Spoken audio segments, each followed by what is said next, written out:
Sarah Chen was flipping burgers on her food truck when the aliens arrived. As massive crystalline ships materialized above San Francisco's skyline, casting prismatic shadows across the bay, she did what any sensible food truck owner would do. She made a sign that read, "First Contact Special, Alien-Approved Tacos, $5. The Nexary High Command, monitoring Earth's response to their arrival, were completely baffled by the lack of panic. Their tactical AI had predicted a 99.97% chance of widespread chaos when their fleet of 300 warships appeared simultaneously over Earth's major cities. Instead, they watched in confusion as humans started taking selfies with their ships in the background. Admiral Zex, for 27, Supreme Commander of the Nexary Invasion Force, observed the scenes unfolding below through multiple sensor feeds. His crystalline form sparkled with frustration as he watched Sarah's food truck line grow longer by the minute. Humans were actually queuing up to buy food while taking pictures of his mighty warships. This wasn't how invasions were supposed to work. High Commander, his second-in-command, Captain VYX-189, reported, "The humans appear to be celebrating our arrival. We're detecting thousands of social media posts with something called #AlienParty. They're organizing welcome events." Sarah's phone buzzed constantly with orders through her food delivery app. Someone had posted about her alien invasion special on Reddit, and it had gone viral. She'd already sold out of her regular menu and was now improvising with blue food coloring to make alien-style versions of everything. The Nexary invasion protocol, perfected over millennia of conquests, had no contingency for this situation. Their ships were equipped with weapons that could level cities, shields that could withstand nuclear strikes, and AI systems that could predict and counter any military response. But they had no protocol for dealing with a species that responded to imminent doom by creating memes and planning parties. Perhaps, Admiral Zex, for 27 mused, we should demonstrate our power to make them understand the gravity of their situation. He ordered a single destroyer to perform a show of force, firing its main weapon into the empty waters of the San Francisco Bay. The massive energy beam struck the water, creating a spectacular display of steam and light. Rather than inspiring terror, this led to hundreds of phones being raised to capture the moment. Someone started a TikTok challenge called #AlienLightShow, and within hours, people were recreating the effect with flashlights and garden hoses. Dr. James Martinez, watching from his laboratory at Berkeley, was probably the only person actually studying the aliens' technology with serious scientific intent. But even he couldn't help but smile when he saw Sarah's food truck now had a line 3 blocks long, with people cheerfully waiting while discussing what kind of food aliens might enjoy. The Nexary's advanced AI systems were beginning to show signs of stress. They were programmed to analyze and counter military strategies, not interpret why humans were creating merchandise with cartoonish versions of their warships or why #CuteAlienInvasion was trending on social media.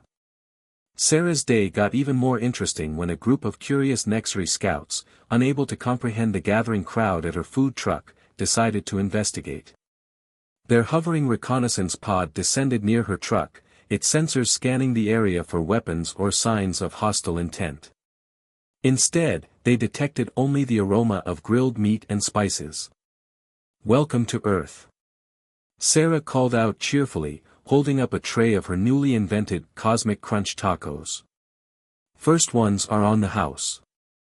You guys must be hungry after coming all this way." The Nexary scouts, encased in their advanced battle armor, found themselves completely unprepared for this situation. Their combat systems were designed to respond to attacks, not offers of free food. The fact that their scans showed no trace of poison or harmful substances made it even more confusing. As the first day of the invasion drew to a close, Admiral Zex, for 27, faced an unprecedented situation. His mighty fleet hung in Earth's skies, their weapons primed and ready, yet they were somehow losing the initiative to food trucks, social media trends, and an absolutely incomprehensible species that seemed to view their arrival as an excuse for a party.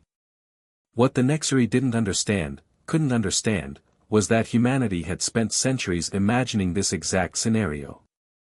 Through books, movies, and games, they had rehearsed this moment countless times. But instead of following the script of panic and fear, they had chosen to write their own story, one taco truck at a time.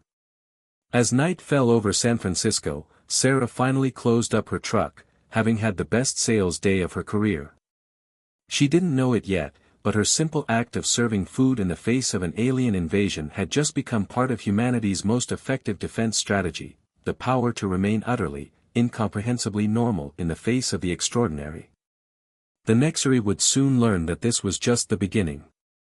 Humanity's capacity for turning cosmic threats into social media trends was about to become their biggest nightmare, and Dr. Martinez's scientific observations would soon play a crucial role in understanding why the aliens found human behavior so disturbing.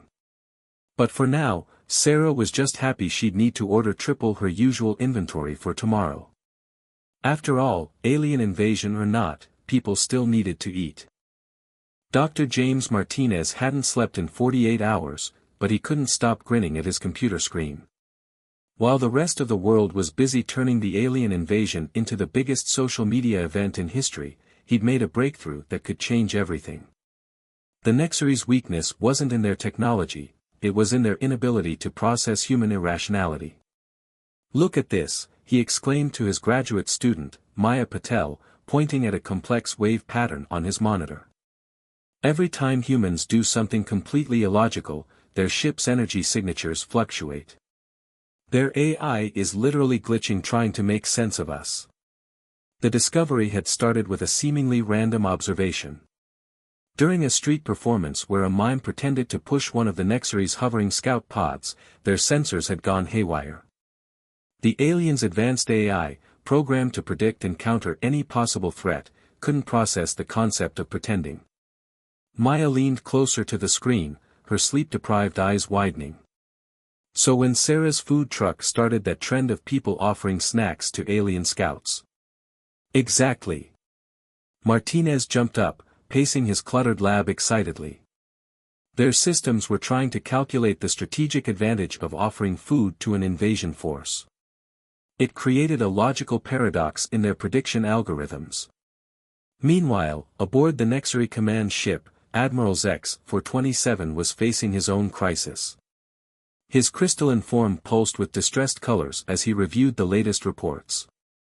Humanity's resistance wasn't following any of the 16 million combat scenarios in their tactical database. High Commander, Captain VYX-189 reported, her crystalline form flickering with confusion, "The humans have organized something called a flash mob beneath our main weapon arrays.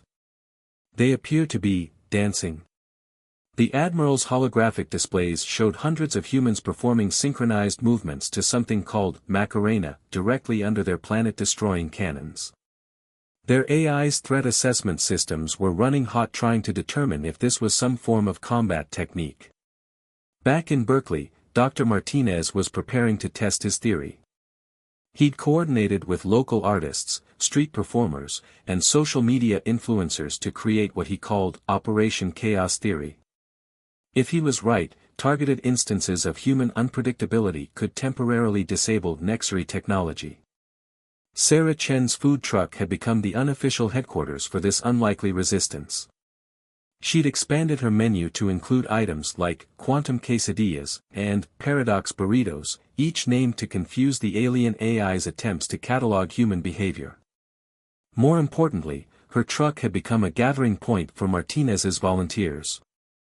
Remember, Martinez briefed the gathered crowd, the goal is to be as genuinely, authentically human as possible. The aliens can detect insincerity, their AI reads it as strategic deception. We need real, spontaneous human chaos. The plan went into action at noon. Across San Francisco, coordinated groups began engaging in completely uncoordinated activities. Street musicians played different songs simultaneously, creating cacophonous harmony. Improv groups performed unscripted scenes about everyday life with aliens. Dog walkers organized a parade of pets wearing tinfoil hats. The effect on the Nexari was immediate and devastating.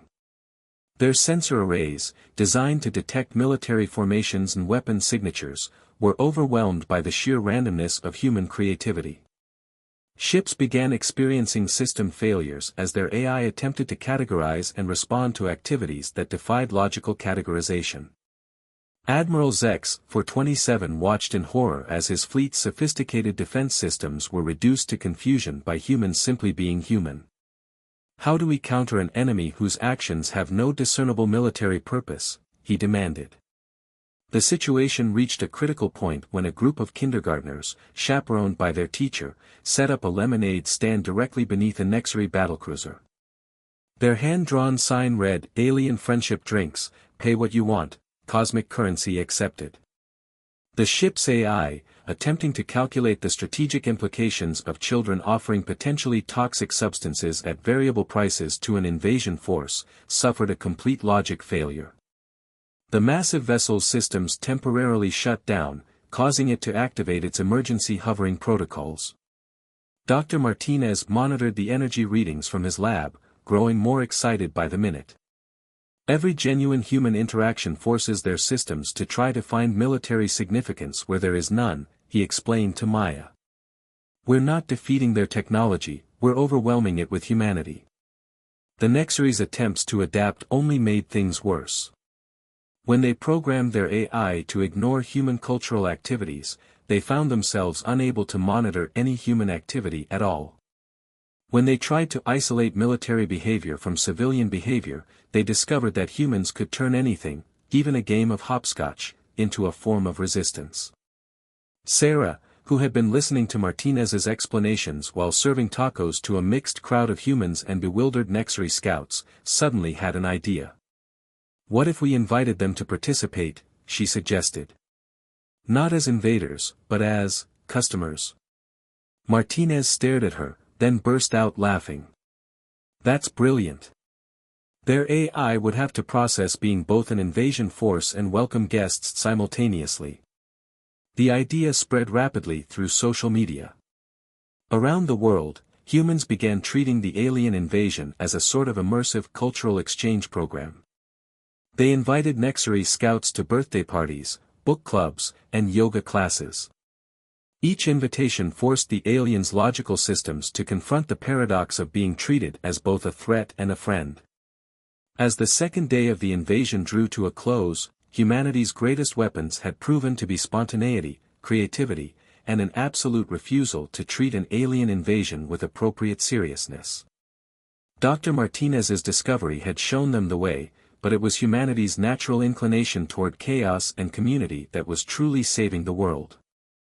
In his lab, Martinez prepared to send his findings to military and scientific institutions worldwide. The key to defeating the Nexary wasn't in matching their advanced technology, it was in embracing everything that made humans wonderfully, irrationally human. Isabella Rodriguez was tuning her guitar in the small town of Madison, Wisconsin when she had an idea that would change the course of the invasion. As a local music teacher, she'd spent years teaching children about harmony, rhythm, and the beautiful unpredictability of jazz improvisation. Now, watching the Nexary ships hovering over her town through her classroom window, she wondered if music might be humanity's next weapon. She didn't know about Dr. Martinez's scientific breakthrough in Berkeley, but she'd noticed how the alien ships seemed to twitch whenever her students practiced their improvisational pieces. The more chaotic and freestyle the music, the more pronounced the effect became. Ms. Rodriguez, one of her students had asked during class, "Why do the alien ships dance when we play?" The question sparked something in Isabella's mind. She immediately called the local radio station, music shops, and every musician she knew. Within hours, she had organized what she called the first interplanetary music festival, set to take place in the park directly beneath the main Nexary surveillance ship. Aboard the command vessel, Admiral Zex, 427, was already dealing with system failures across his fleet caused by humanity's increasingly bizarre behavior. The last thing he needed was another human cultural event to analyze. His crystalline form flickered with exhaustion as new alerts flooded his command center. "High Commander," Captain VYX 189 reported, her voice modulated with concern, "the humans are gathering musical instruments beneath Scout Ship Delta.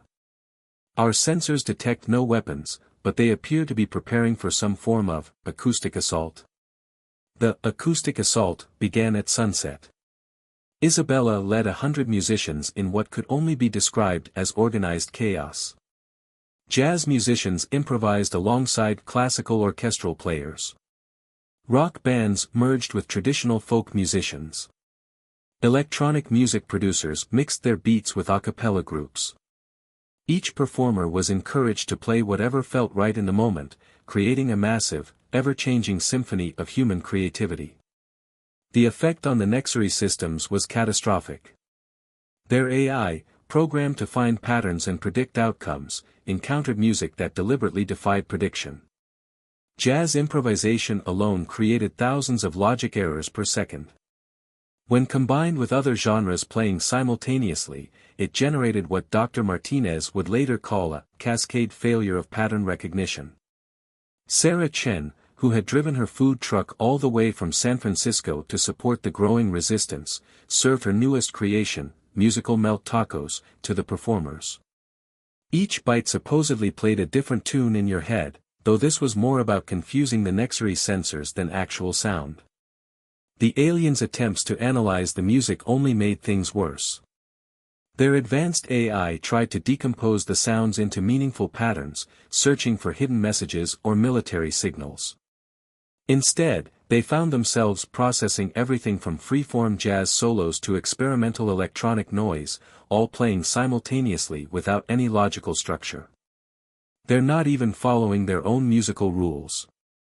Admiral Zex, 427, exclaimed in frustration, watching his ship's systems struggle to process the cacophony.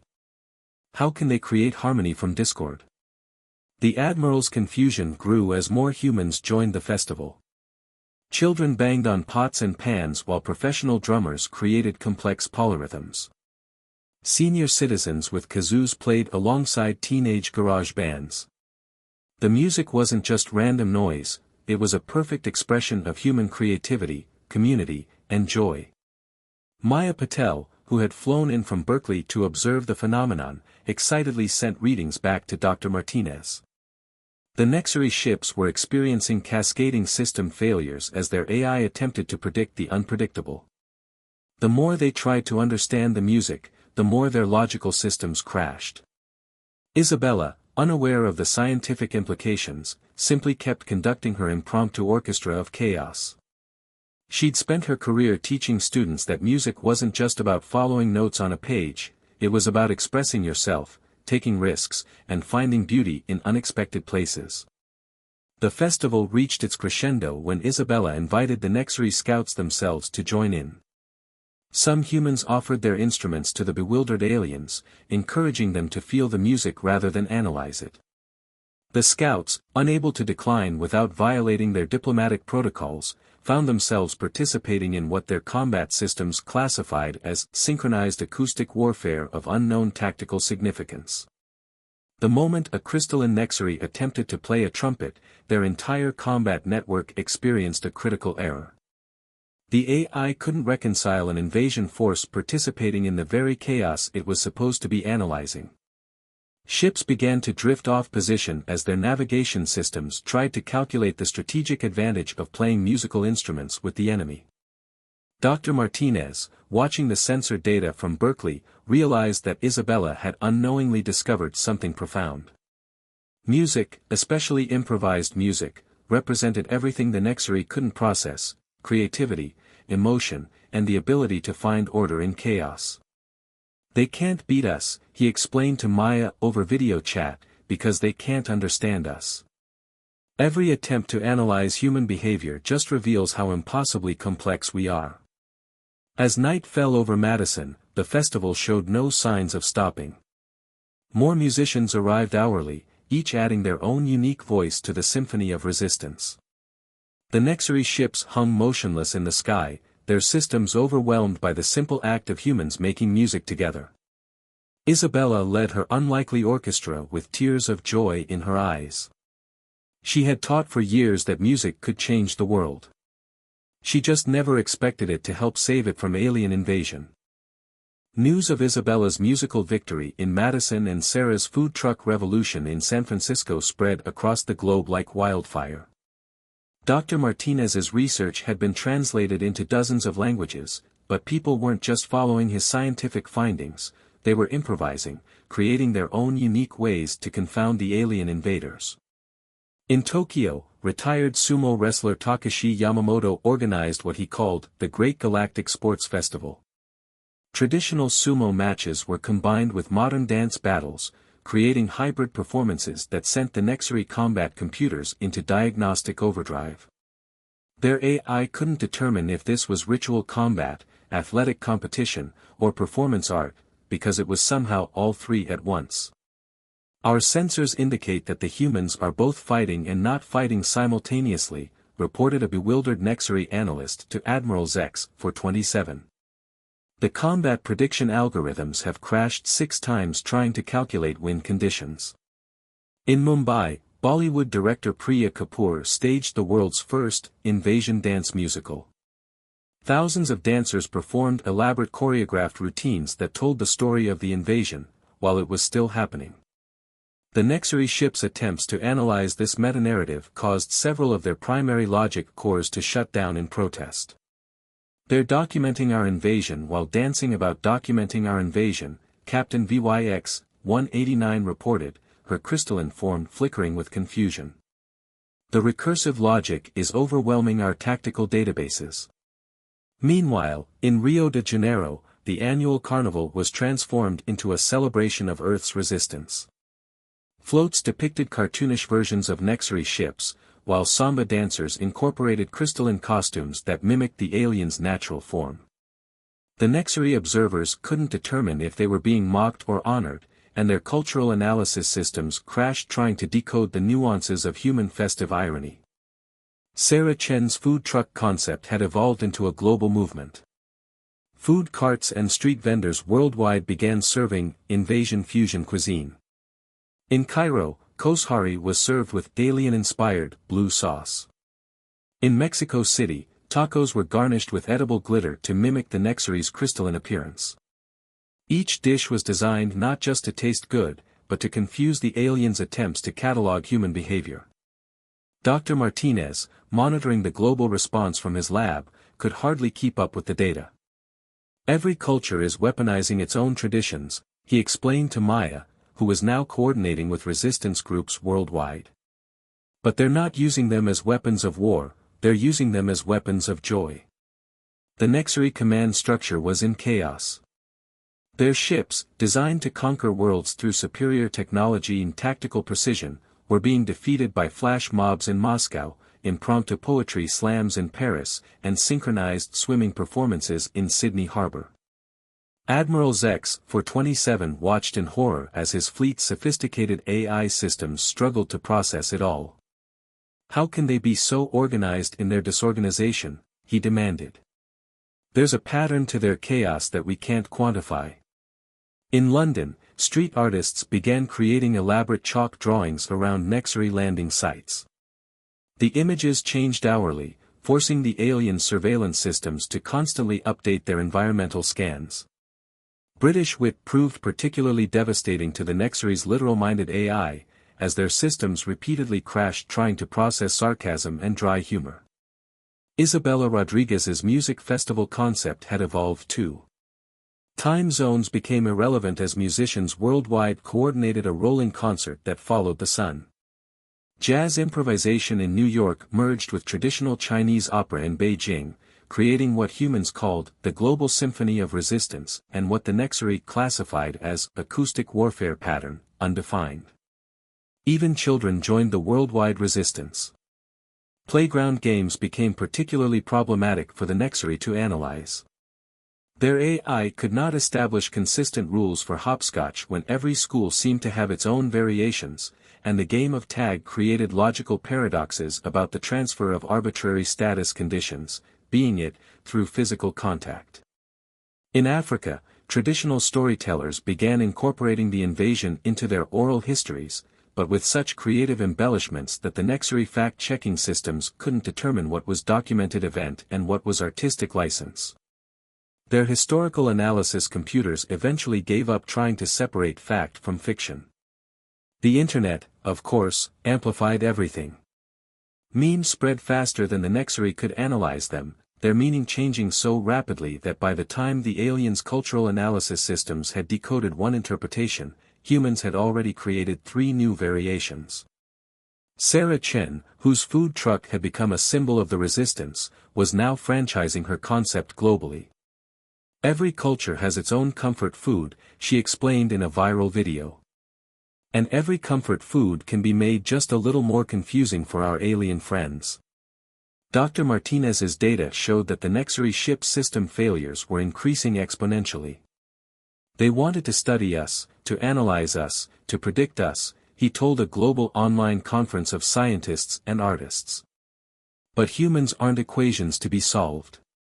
We're stories being written in real time, songs being composed on the fly, dances being choreographed in the moment. As the 4th day of the invasion drew to a close, humanity had discovered its greatest defense, being unapologetically, unpredictably, incomprehensibly human. The Nexary's mighty fleet, capable of destroying worlds, found itself paralyzed by the one thing their advanced technology couldn't process, the beautiful chaos of human culture. On the 5th day of the invasion that wasn't quite working out as planned, Admiral Zex, 427 faced an impossible decision. His mighty fleet, the pride of the Nexary Empire, was being systematically incapacitated, not by weapons or warfare, but by the sheer unpredictability of human nature. High Commander, Captain VYX-189 reported, her crystalline form dulled with exhaustion, 80% of our ships are experiencing critical system failures. Our AI cores are shutting down faster than we can reboot them. And she hesitated, the humans are now organizing something called a global victory party, before we've even surrendered. Dr. Martinez had gathered humanity's unlikely heroes in San Francisco for what he called a celebration of human chaos. Sarah Chen's food truck was there, serving her now famous fusion cuisine. Isabella Rodriguez had brought musicians from around the world. Takashi Yamamoto's sports festival performers, Priya Kapoor's dance troupes, and artists from every corner of Earth joined together in what would become known as humanity's final push, Operation Joy. The key, Martinez explained to the gathered crowd, isn't just to confuse their systems. It's to show them something they've never seen before, a species that turns invasion into celebration, threat into community, and fear into creativity. The event began at dawn. Sarah's Interstellar Food Festival offered dishes that defied categorization, fusion cuisine that combined traditional recipes with presentation styles that made the Nexary's cultural databases crash trying to classify them. Isabella's musicians played instruments they'd invented themselves, creating sounds that had never existed before. Aboard the command ship, the Nexary watched in growing despair as their sophisticated systems encountered one paradox after another. Their AI tried to analyze the human's victory celebration before the actual victory, creating a temporal logic loop that caused cascading failures throughout the fleet. They're celebrating defeating us by celebrating defeating us, Admiral Zex, 427 muttered, his crystalline form flickering with bewilderment. The celebration is causing the defeat it's celebrating. It's beautiful, Captain VYX-189 finished, surprising herself with the observation. The final blow to the Nexary invasion came from an unexpected source. A 6-year-old girl named Lucy, attending the celebration with her parents, approached a crashed scout ship with a flower crown she'd made. Before anyone could stop her, she placed it on what she thought was the ship's head. The Nexary's entire combat network experienced a complete shutdown. Their AI, attempting to process the symbolic meaning of a child crowning a warship with flowers, encountered an irreconcilable error, the simultaneous existence of warfare and innocence, of invasion and welcome, of fear and love. Admiral Zex, 427 watched through failing sensors as humans around the world began following Lucy's example, decorating their ships with art, flowers, and messages of peace, not in surrender, but in genuine, joyful welcome. The Nexary fleet, the mightiest military force in the galaxy, had been defeated not by resistance, but by invitation. Perhaps, the Admiral said slowly, his crystalline form beginning to resonate with a new frequency, we have been asking the wrong questions. We sought to understand their defenses, their strategies, their weaknesses. But we should have been trying to understand their strength. In a historic moment broadcast across both human and Nexary communications channels, Admiral Zex, for 27 descended from his command ship to meet with Earth's representatives. Sarah Chen was there with her food truck. Isabella Rodriguez brought her orchestra. Dr. Martinez carried his research notes. And Lucy, still making flower crowns, had one ready for the Admiral. We came to conquer, the Admiral announced, his crystalline form glowing with newfound understanding, but you have shown us something far more valuable than conquest. You have shown us that true strength lies not in overwhelming power, but in the ability to remain true to one's nature in the face of the unknown. The peace treaty that followed was unlike any in galactic history. Instead of terms of surrender, it contained plans for cultural exchange programs. Instead of reparations, it outlined joint artistic ventures. The Nexary fleet withdrew not in defeat, but in anticipation of return, not as conquerors, but as guests. Dr. Martinez's final research paper on the invasion became required reading throughout the galaxy. Its conclusion was simple: humanity's greatest weapon was never our technology, our military might, or even our unpredictability. It was our capacity to transform fear into joy, threat into opportunity, and enemies into friends. Sarah Chen's food truck became the first Earth restaurant to franchise across the galaxy. Isabella Rodriguez established the first interspecies orchestra. And Lucy's flower crowns became a symbol of peace throughout known space. As for the Nexary, they learned perhaps the most important lesson of all, that true civilization is measured not by its ability to conquer, but by its capacity to embrace the beautiful chaos of existence. Their AI systems were reprogrammed not to predict and control, but to appreciate and adapt. Years later, when asked about the invasion, Admiral Zex, for 27, now the head of the Galactic Cultural Exchange Program, would always say the same thing: we came to show humanity our power, but they showed us something far greater, the power of being unapologetically, incomprehensibly, wonderfully human. And somewhere in San Francisco, outside a now famous food truck, humans and aliens still gather to share meals, music, and stories, celebrating not the victory of one species over another, but the victory of joy over fear, creativity over control, and love over power.